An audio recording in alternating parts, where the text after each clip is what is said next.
A esta altura.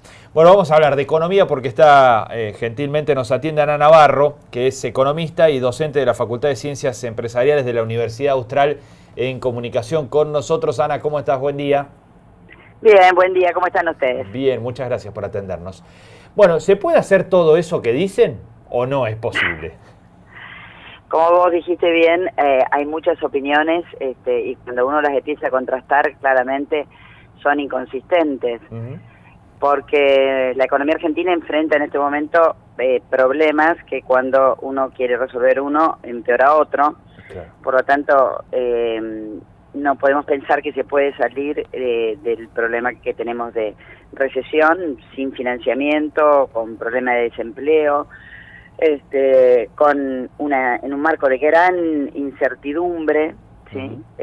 No solamente de cuáles van a ser las medidas, sino en qué medida esas medidas van a lograr sus objetivos. Claro. Y qué tamaño van a tener esas medidas, ¿no? Porque ya sabemos que los aumentos de impuestos o las disminuciones de jubilaciones o lo que fuera, también todo depende no solamente de la política, sino en qué monto, ¿no? Y estamos con incertidumbre desde hace varios meses.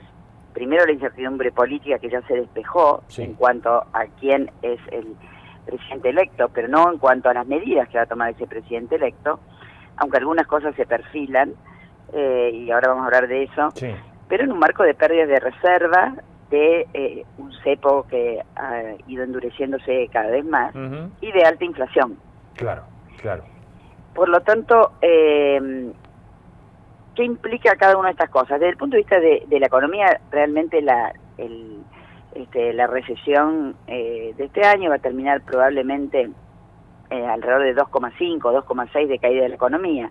La medición del estimador mensual de actividad económica, la última que se publicó hace unos días atrás, sí, que mide para el mes de agosto, siempre tiene un delay ahí, pero para el mes de agosto, o sea, ya teniendo el impacto de toda la incertidumbre post-paso. Claro, el salto del dólar. Claro, habla de una caída interanual de 2,3 de la economía al mes de agosto, y una caída mensual en agosto respecto de julio de 1%. Claro.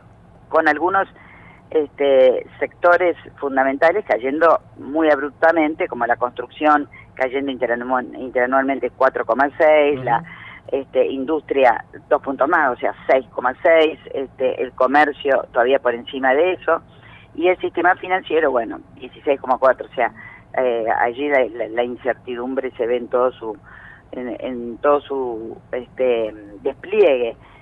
Y como siempre, el agro con un buen desempeño interanual, pero sabemos que el impacto del agro creciendo a casi 7% interanual y la minería casi a 4% interanual, pero sabemos que son sectores que si bien aportan muchísimo, y lo hemos visto cuando tuvimos problemas climáticos y el agro cayó, cómo se impactó sobre la economía el año pasado, en 2018.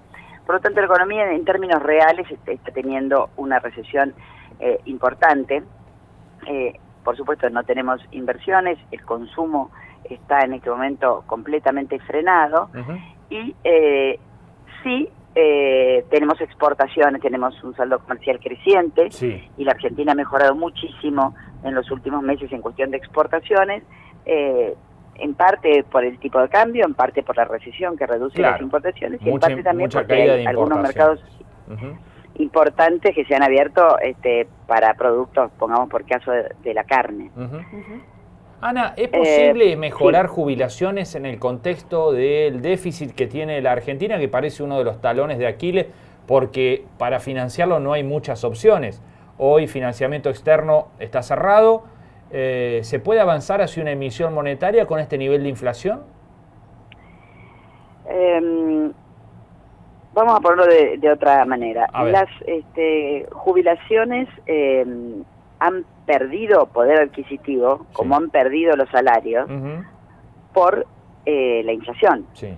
Ahora, las jubilaciones durante los últimos 3 años y medio tuvieron la reparación histórica, tuvieron incrementos que en algún momento fueron un poquito menos porque cuando hubo el cambio del cálculo, pero en sí las jubilaciones, la causa de la pérdida de poder adquisitivo de las jubilaciones estriba más en el impacto de la inflación que en que se haya estado reteniendo o dejando de pagar o dejando de aumentar consistentemente las jubilaciones.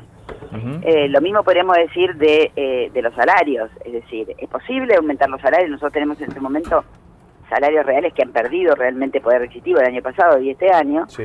Es posible aumentar.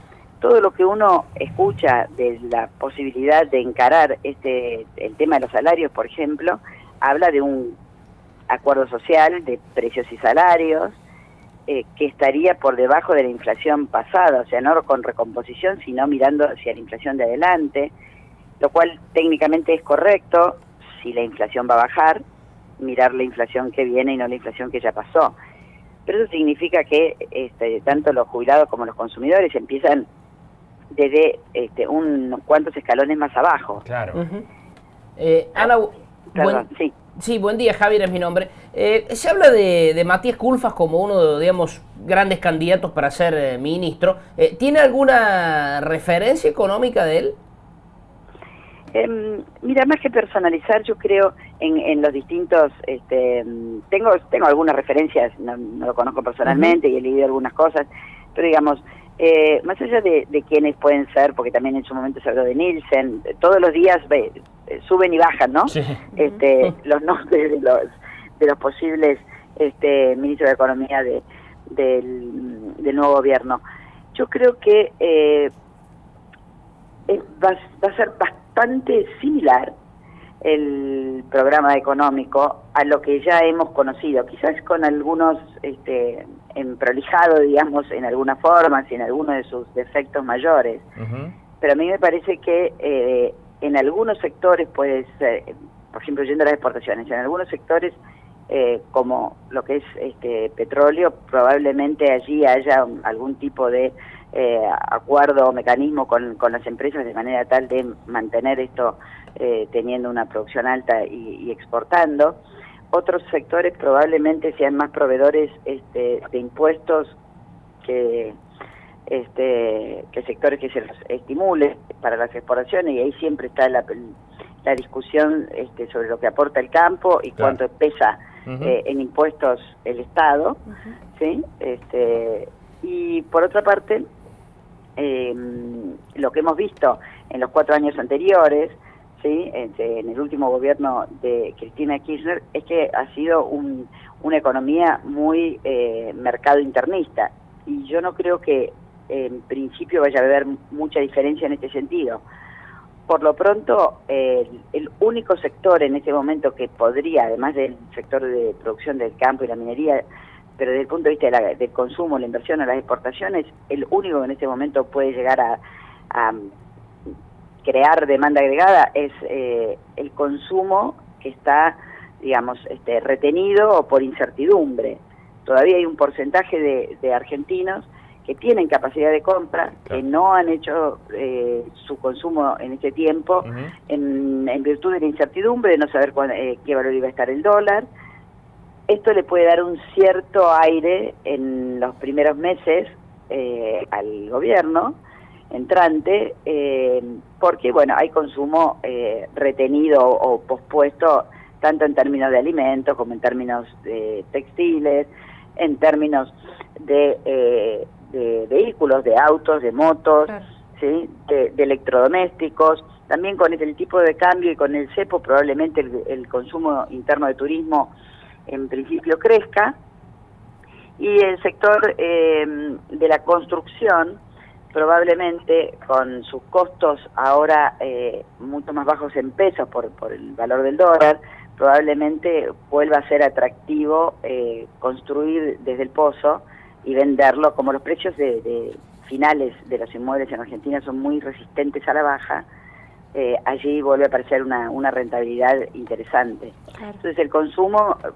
puede ser que en los primeros tiempos empiece a ser una variable que empiece, digamos, a mover un poco la economía. Ana, Fernanda lo saluda, ¿no? Un poco a ese punto iba mi consulta, ¿no? Como por ahí la clase media que se ve de pesos y no puede dolarizarlos por el cepo, va a apuntar al mercado y al consumo interno, como usted decía, en estos sectores. Igualmente esto usted lo ve ya una vez instalado el gobierno de Alberto Fernández, no en lo inmediato. Bueno, en lo inmediato estamos ante una transición, claro. Y creo que en general los consumidores, si bien se ha despejado la incertidumbre política, todavía hay incertidumbre sobre cómo va a ser, qué va a pasar con los puestos de trabajo, si va a crecer el empleo, va a haber, por ejemplo, como hubo en algún momento en los gobiernos anteriores, la prohibición de despedir o el aumento del costo con la doble indemnización, es decir, va a haber medidas en ese sentido. Todas estas cuestiones hacen que la incertidumbre económica de las familias todavía no haya disminuido. Por eso es que yo creo que va a tener que pasar un tiempo y que esté más claro cómo son las medidas adoptadas por el gobierno para que el consumidor defina cuánto y en qué va a gastar. Claro. Los consumidores que tienen el consumo retrasado y tienen capacidad adquisitiva, que son los consumidores de más altos ingresos.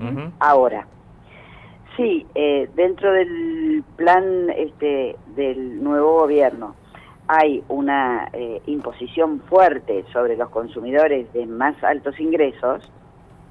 Bueno, ahí cada consumidor hará su análisis sobre cuántos ingresos va a tener que pagar ahora en forma de impuestos más altos, pongamos bienes personales, y cuánto va a gastar en consumo. Por eso no es posible decir desde ahora con absoluta certidumbre qué es lo que va a ocurrir. Son tendencias. Claro. Yo creo que puede haber algunas inversiones puntuales, despejada la incertidumbre, puede continuar una cierta bonanza en las exportaciones, todo dependerá también de el tema de las retenciones. Sí. Este año ya está, o casi ya está, en el sentido que algunos cultivos ya están empezando a sembrarse, digamos, pero los productores toman decisiones relativamente rápido cuando algo es rentable y cuando algo no es rentable, y cambian, y el consumidor argentino, el productor argentino está muy acostumbrado a adaptarse rápidamente a los cambios de regla de juego. Tal cual. Perfecto. Bueno, Ana, te agradecemos mucho estos minutos, ha sido muy amable. Bueno, muchísimas gracias a ustedes. Muy amable, gracias.